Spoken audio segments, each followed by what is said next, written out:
All right, so I was asking you about the love versus lust balance, and Yeah. you said something about.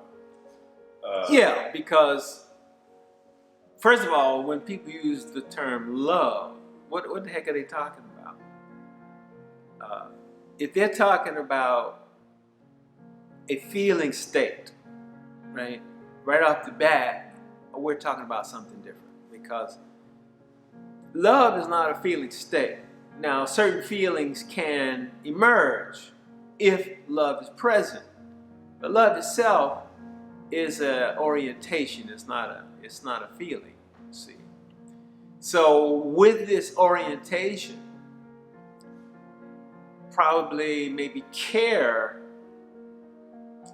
engagement, attention,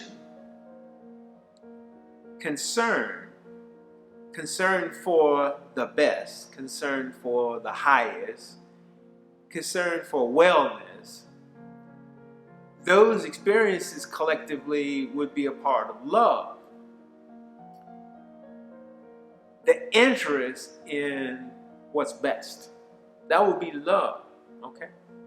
Now, certain feelings may come with that, okay? But the feelings don't make the love. The orientation makes the love. And with the orientation, then, acts follow the orientation. So love is much more about acts than it is about feelings. All kinds of feelings can show up. Whereas lust is a specific group of feelings. Lust can occur with love present or absent. Lust often does occur without love present, just by attention, just by getting flagged down on the highway.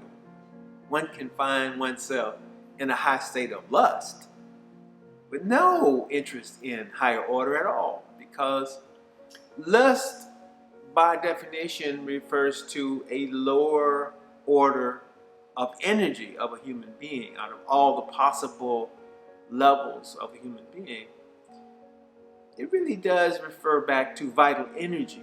And to be alive is to have vital energy, and it takes vital energy to be alive. So when a person experiences what you're calling lust, really what's happening is the vital energy is being stirred up. And that vital energy can lead to what? Any type of action.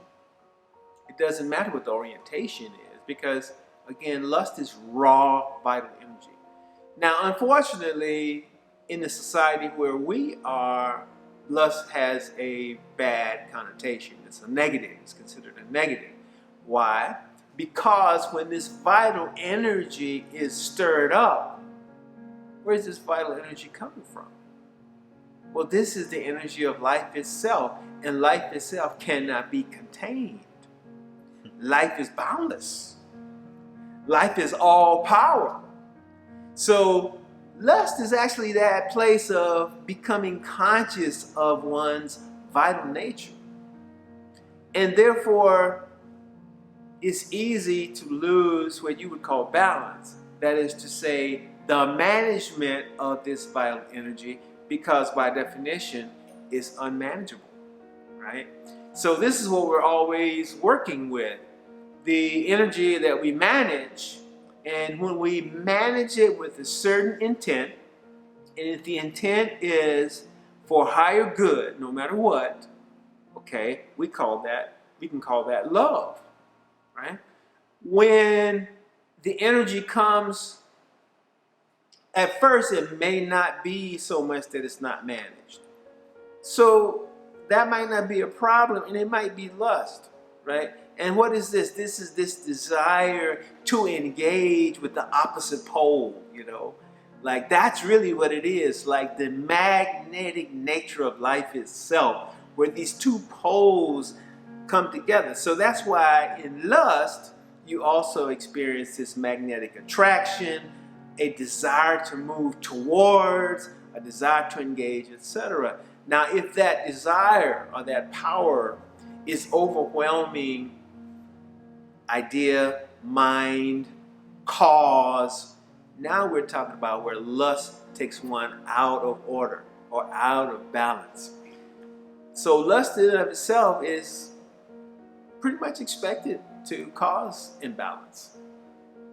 What brings lust back into balance is, I got this energy. What is its purpose? Right? If we don't investigate purpose, why do I have this energy? What is this energy?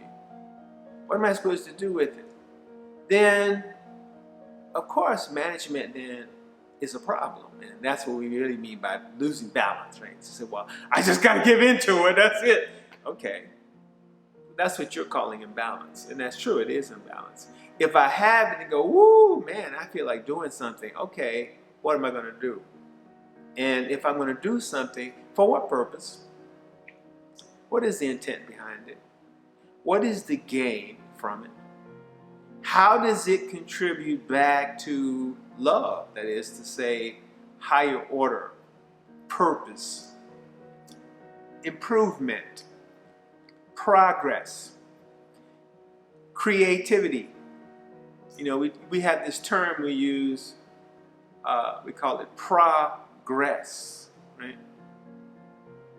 Or we have a term that's similar that people sometimes don't realize they're really the same kind of term.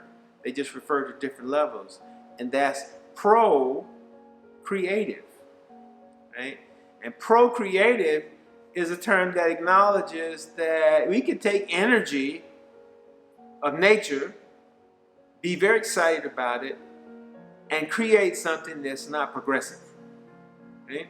So procreative really means creation, again, out of love. Creation for the intent of progress, for the intent of elevation, for the intent of a higher well-being.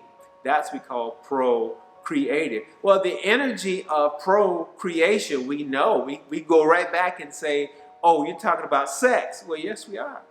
Because what is sex? Not how do you do it, not what does it look like, but what is it in nature?